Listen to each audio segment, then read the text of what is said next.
What's up guys, welcome back to another video. Today I have two special guests, Hannon and Alyx Coby. These two girls work in the motorsport industry, so I have a bunch of questions to ask them, and if you guys have any other questions you can shoot me a DM. But do you want to start off by explaining a little bit about yourself?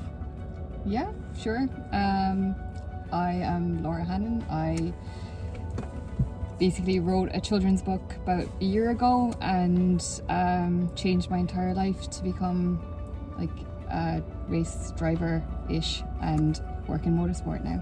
Yeah. I used to work in pharmaceuticals and decided to change my whole life over COVID, and now I have a completely different career. Transformed your life. What about you, Alyx? My name is Alyx Coby. I'm 17 and I'm a racing driver and trying to make it professional.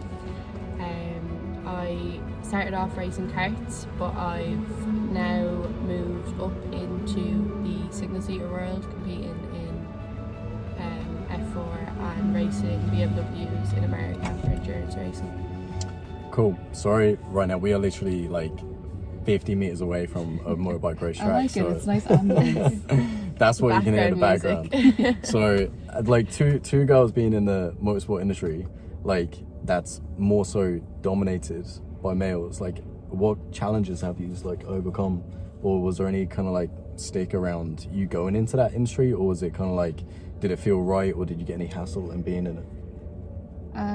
Well, from my perspective, because I started out as a mechanical engineer, so I would have been the only girl in my class in college, and that's kind of, I suppose, outside of motorsport, being in engineering and being the only girl in my class, that's where I kind of got all of that life lessons of being the only girl. But I suppose going into motorsport wasn't necessarily a big change for a lot of people. A lot of people have been very accepting of it. Yeah.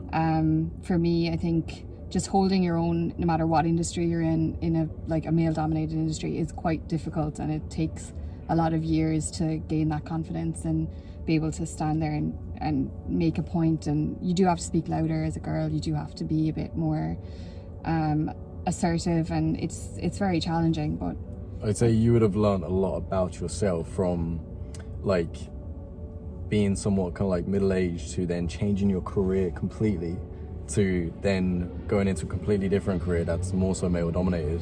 You must have learned a lot about yourself and going, right, okay, this was my old job working in pharmaceutical. Yeah. Now I'm pushing and challenging myself. Like, you must have learned a lot about yourself during that process. yeah, I think so. And I think for me, I think I was actually felt more in a male-dominated industry before, because I was doing like maintenance engineering. I was working in a workshop, so I feel like I learned all those those life lessons and how to deal with it before I came here. Yeah. So now this feels like natural, and I'm stronger in this position. I think, even though sometimes I think I wish I'd done it before, but I think the life lessons I learned before this actually prepared me to be able to take this on in a much better way. And I feel like I'm way more in control of my career and my life, and I'm a lot more a lot stronger than I used to be. Yes. So that's kind of, You took a chance, and that's what I love seeing people do. That's why like I've spoken to you a lot, because obviously you took a chance from, okay, I want to do something, and 99% of people want to do something but they don't. But at least you did, and you stepped up to the challenge. You took a chance. yeah, I think for me it was always a dream of mine since I was like a kid, and I could never forget it. Like, as much as, you know, people have dreams, they want to be like fashion designers or actors or whatever, and it's just all just daydreaming. But for me, I could never ever forget it. Yes. And it just used to make me upset. Like, I remember Drive to Survive, everyone was watching it and thinking, oh, it was great. I cried in the first season, I think, because it was so far away from where I was, and I knew I was never going to make it. And that's when it started to kind of become something I had to work towards. Yes. And that's when I started putting in the work to get where I wanted to be. Cool. And Alyx, like, you're only 17 years old. So like, when I was 17, I was like making tea for builders. Like, that's what I was pretty much doing on a building site. So like, how can you, like, what challenges have you had, like being 17 years old, traveling from country to country, racing cars at like, I don't know, 180 kilometers an hour? Like, that's something that I couldn't even picture myself doing at that when I was 17. So how, like, do you ever get like afraid of the pressure you're under, or like does it bother you at all? Not really, because it's kind of like the norm for me. Like Yes, I so- grew up like and went straight into a kart as soon as I can remember. It was straight away. That's all it was, and I've just built my way up slowly but surely. So it's not really, you know, this. It's Too not challenging. Like, Yeah, it's not a huge challenge that everyone thinks is very far-fetched and very, you know, out there. It's more, this is my life, and this is the life I've lived and continue to live. It's never really been anything different than the normal. And say there's a 10-year-old girl looking at you right now. What advice could you give to them to step up to exactly what you're doing? What kind of person do you need to be at your level at even 17 years old? You just need to be confident. Confidence is the biggest thing in motorsports industry, especially as a girl.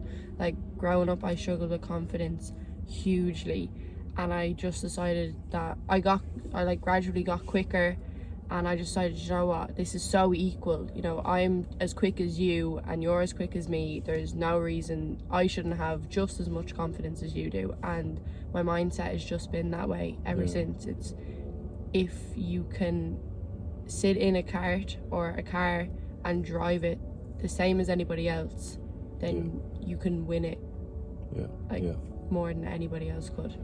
And Laura, your like career change, like this is something that I was thinking about the other day. Do you know when you're like 10 years old and you're like, yeah, I'm gonna be an actor, I'm gonna be a racing driver, I'm gonna be a footballer, and then like for you, you're actually going down that path of following your dreams. Whereas for me, it was like school. All right, now go get a plumbing apprenticeship. Now go do life. Now go like pay bills, and your dreams and everything was just like thrown out the window. But yeah, being around 30 years old and you as well, it was like, nah.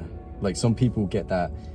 Actually, I want to follow my dreams. I want to do more, and that's what I've had to do. It's just something that's in me, and that's something that you've done as well. What advice could you give to someone who wants to do that but is afraid of doing that, especially being, say, 30 years old, when they say you should have your life figured out and you should be playing it safe? Yeah, like I think for me, I think I've always been planning this, because like I was saving all these years, and you know, people ask me like, oh, you buy a house, like all of these things and all the life milestones you're supposed to get, and I didn't really want to do them. And I think in the back of my mind I was always saving to do something crazy or change my life and do something that I wanted to do, because I always wanted to go and get into motorsport. So I always had that plan. But like you, when I left college, I got through college and that was it. I had to support myself. I had to pay bills. I had to move out. I had to do all of those things. And the only way you could do that is go get a job and get experience, because I had a mechanical engineering degree, but that's all I had. I didn't have any experience. I needed to get that. And so when I went to the pharmaceutical industry, I could, like, my back of my head was, this is quite close to motorsport in the way that they do operations. I can learn a lot there. I can get my experience. I can save money. And eventually I can move. Now, it took me longer than maybe I initially planned, but in my head I was never really settled. And I think if you are 30 and you're looking to change, or you want to do that, the best thing you can do is make sure that you're financially stable enough to do that, which is what I did. And then find a way, like look at what you have or what you can give. And then, so like for me, it was my like being able to draw and do something artistic and draw that book and put it out into the world and do something for motorsport that way. Because it is possible. Like you went from working in the pharmaceutical industry to thinking, right, okay, I want to get into the motorsport industry. And next month you're going over to Canadian Grand Prix to work for the company that you're working for. And that's how it's actually possible, if you stick to it and you're determined and you show other people that you're an example that it can be done. Yeah, I think if you put in the hard work, I think for me, for the last year, I've just been putting hard work towards this and showing people that I'm interested, showing people I'm willing to do the work, showing people that the talents I do have are transferable and I can use them for motorsport. And that's how I got the job that I'm in now, and it's how I've gotten as far as I've gotten in the year. It's just down to hard work and determination. And like, you know, I quit my job in September last year. I had no job for 2 months, but like, I would never tell someone to quit their job, because not everyone is financially stable enough to do that. I worked to be financially stable enough to be able to say, right, that's it, I'm cutting all ties and I'm going to find a way to get in. And that's how I ended up where I am. But like, not everyone can do that. Yes, but it's worked out for you, and that's the main thing. Yeah. And if it didn't, it's like, right, okay, I'll just go back to what I was doing. Oh yeah, that's 100% what my It's- backup plan was, to go back into the pharmaceutical industry, because I didn't not love it. It was just not what wasn't my dream. Yeah. And Alyx, like, to someone else who's like young, right? Do you know the way you're obviously traveling at the moment, and you're driving cars at high speed, you're working with all these different companies, and like you have that bit of pressure on you. Like, how far do you want to take this? And what advice could you give to someone else in when they start stepping up and companies are contacting them, next thing you're doing photo shoots and like you're on track? Like, what advice could you, other than being confident, what challenges would you say that you go through throughout the years? I feel because I am like so young and I'm living a life that an adult would live, basically. Yes, yeah. I find that the motorsport world really matures a person. So I feel like I would be quite mature when it comes to situations with sponsors and stuff like that. But for someone that's coming in, I think just to, you know, be yourself. Don't try and be a different person for different brands or different people. Because once you're yourself, you know, you're not letting anybody down.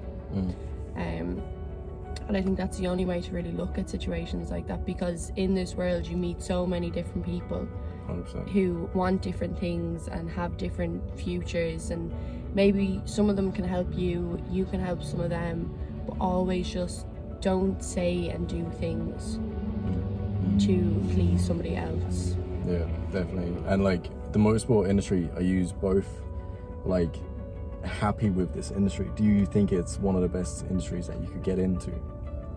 As in like working in it, racing in it, the people, the lifestyle. Like to me, I've only got into this industry this year because of your email, literally. And I'm literally blown away by the amount of money that's in it, but how genuine people are as well. And it's just a massive community. It's like the Fast and Furious. I keep talking about it, but it literally is like that. So, I think even though it's such a big community, because there's so many different types of motorsports and different roads, different countries that do them, but it's still such a small world. Everyone knows each other, everyone gets on with each other, everyone helps each other out. There is a huge respect between everyone in this community, and I think that's amazing. Yeah, because you are all literally stepping outside your comfort zone, and that takes skill and effort and determination to do that, because you're risking something. You're either risking to be judged by someone else, or you're risking losing something. And that's what everyone who's out on that track is. They're all in the same boat, basically.